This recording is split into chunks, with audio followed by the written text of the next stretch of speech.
12 तो कल मैंने आपको प्रश्न उत्तर समझाए थे। यह दीप अकेला, इसमें कुल मिलाकर 7 प्रश्न हैं और छठे प्रश्न में भाव सौंदर्य लिखना था।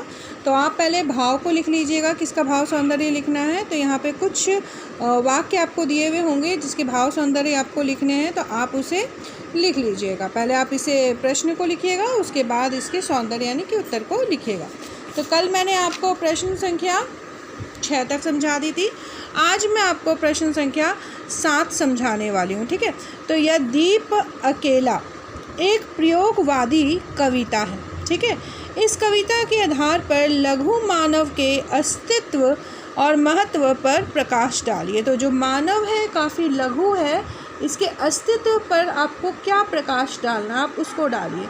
तो यहाँ पे जो भी लेखक ने, कवि ने हमें कविता में बताया है, उसके हिसाब से या उसी प्रकार से हम इस पे प्रकाश डालेंगे। तो मनुष्य जो है वो परम सत्ता अर्थात ब्रह्मा का ही लघु रूप है। तो मनुष्य का जन्म कहाँ से हुआ है? ब्रह्मा से हुआ है, यानी कि वो ब्रह्मा जी का छोटा सा रूप है। इसी प्रकार वह वृहद समाज की भी एक इकाई है। तो बड़े से जो समाज है उसकी एक छोटी सी इकाई, क्योंकि वो समाज में रहता है, समाज का प्राणी है, इसीलिए उस समाज की छोटी सी इकाई है। यद्यपि वह परम ब्रह्मा का अंश है, परंतु वह स्वयं से भी परिपूर्ण है। तो जैसे कि वो परम ब्रह्मा का अंश है, इसीलिए कहा जा सकता है कि वह अपने आप में भी परिपूर्ण है, वह स्वयं में भी परिपूर्ण है। उसका रूप लघु मानव का है, छोटे से मानव का रूप है उसका, फिर भी वह उसकी एक वृहद सत्ता, परंतु उसकी सत्ता जो है वो बड़ी सत्ता है। उसमें स्व का भाव है, उसमें अहंकार, उसमें मैं की भावना है। इस कारण उसका स्वतंत्र अस्तित्व है, वह स्वाभिमानी है, वह अपना अस्तित्व रखता है, स्वतंत्र है वो। उसमें समस्त गुण व सारी शक्तियाँ अंतर्निहित है। तो उसमें सारे गुण भी है, सारी शक्तियाँ भी है। उसकी कुछ अपनी विशिष्टताएं हैं, उसमें कुछ अपनी खास बातें हैं जो उसे दूसरों से एकदम अद्वितीय बना देती। तो हर एक मनुष्य एक जैसा नहीं होता है, सभी मनुष्य में कुछ खास बातें होती हैं, सब अलग अलग होते हैं और सब अपने आप में अद्वितीय होते हैं।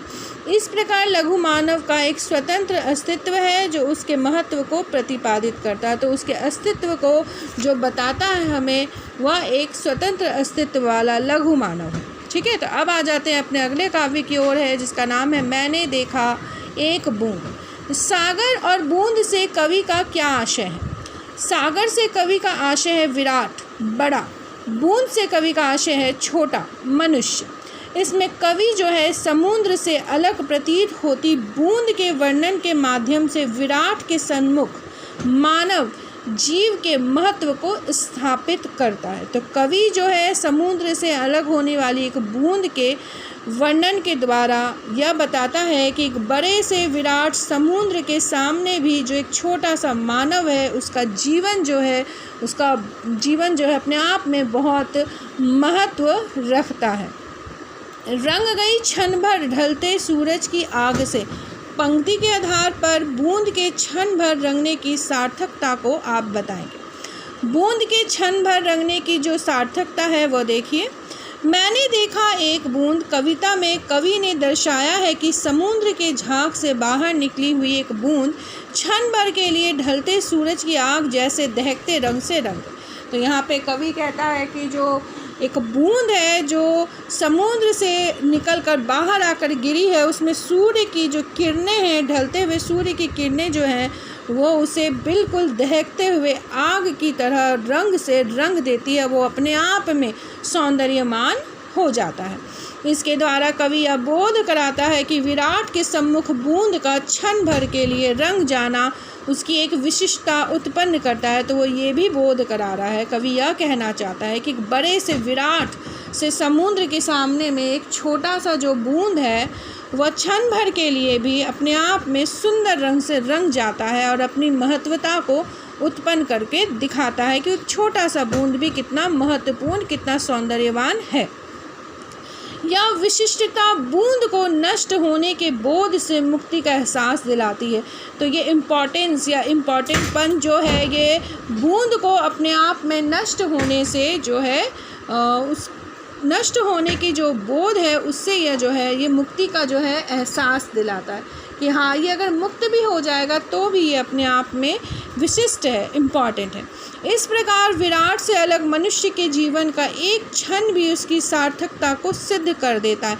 तो यह जो है जीवन मनुष्य का, ये विराट यानी कि समुद्र से अलग हुए उस बूंद के समान है जो मनुष्य के जीवन का एक क्षण भी उसे सार्थक कर देता है, सिद्ध कर देता है कि उसके जीवन का एक क्षण भी नश्वर भाव से मुक्त है।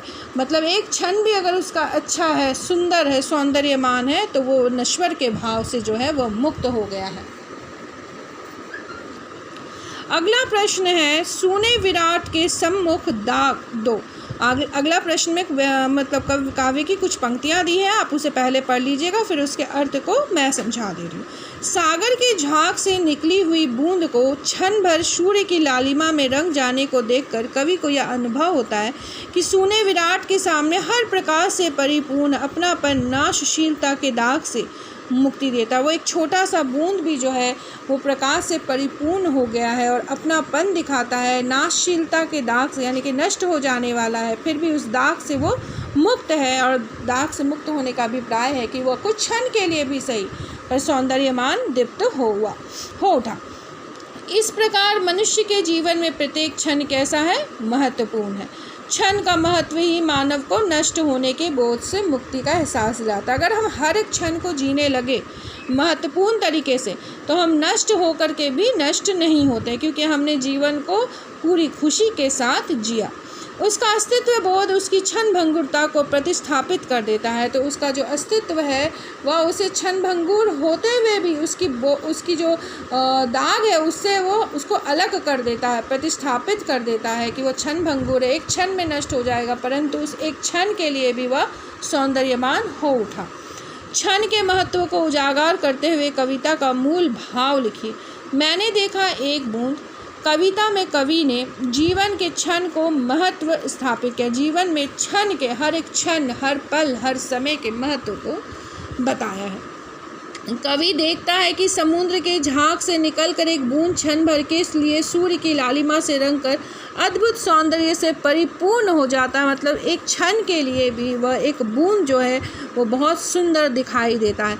उस दृश्य को देखकर कवि को यह एहसास होता है कि समुद्र से अलग होकर के भी बूंद क्षण भंगुर अवश्य होता है, मतलब एक क्षण में नष्ट हो जाएगा, परंतु क्षण भंगुरता ने उसमें विशिष्टता भर दी, तो एक क्षण के लिए भी वह इम्पॉर्टेंट हो गया। इस विशिष्टता के आ जाने से उसके जीवन में आया वह क्षण सार्थक हो गया। तो इस पल के लिए ही सही, एक पल के लिए ही सही, वह बूंद बहुत सुंदर हो गया और उसका एक अपना अस्तित्व बना, उसने उसे अस्तित्ववान होने का बोध करा दिया। एक क्षण के लिए भी वह सौंदर्यपूर्ण हो गया। बूंद के प्रतीक के माध्यम से यहाँ कवि यह भाव प्रकट कर रहा है कि जिस प्रकार विराट के सम्मुख, समुद्र के सम्मुख बूंद का समुद्र से अलग दिखना, बूंद जो है समुद्र से अलग होकर के भी कुछ अपने आप में दिखा, उसे नश्वरता के दाग से, मतलब नष्ट होने के दाग से भी मुक्ति दिला देता है। उसी प्रकार जो है मनुष्य जीवन का एक विशेष क्षण भी उसके पूरे जीवन को सार्थक बना देता। अपने जीवन का एक क्षण भी आपने अच्छे से जिया, सुंदर से जिया, तो वो आपके पूरे जीवन को अर्थवान बना देगा। उसे नष्ट होने के बोध से मुक्ति का एहसास दिला देगा कि अगर वो नष्ट भी हो गया तो क्या है, उसने जीवन के हर क्षण को, प्रत्येक क्षण को, एक विशेष क्षण को भी अच्छे से जी लिया। इस प्रकार कविता का मूल भाव है कि मानव जीवन में क्षण के महत्व को प्रतिस्थापित करना। मतलब हमारे जो मानव जीवन है इसमें हर एक क्षण का महत्व है, तो हर एक पल, हर एक जीवन का क्षण खुशी के साथ जीना है। सभी क्षण जीवन के जो है वो मूल्यवान होते हैं, तो इस मूल्यवान को हमें पूरे अच्छाई से स्वीकार करके इसे महत्वपूर्ण बनाकर जीना है। नश्वर इंसान नष्ट भी हो जाए तो भी वो जीवन को, हर एक क्षण को अगर अच्छे से जीता है तो नष्ट होना भी उसे उस नष्ट होने के दाग से मुक्ति दिलाता है। वो मर के भी जिंदा रहता है अगर वो हर एक क्षण को अच्छे से जीता है, दूसरों के खुशी के लिए भी जीता है, अपने जीवन के महत्व को और भी बढ़ा देता है। तो यह हो गई आपकी दोनों कविताएं प्रश्नोत्तर समाप्त।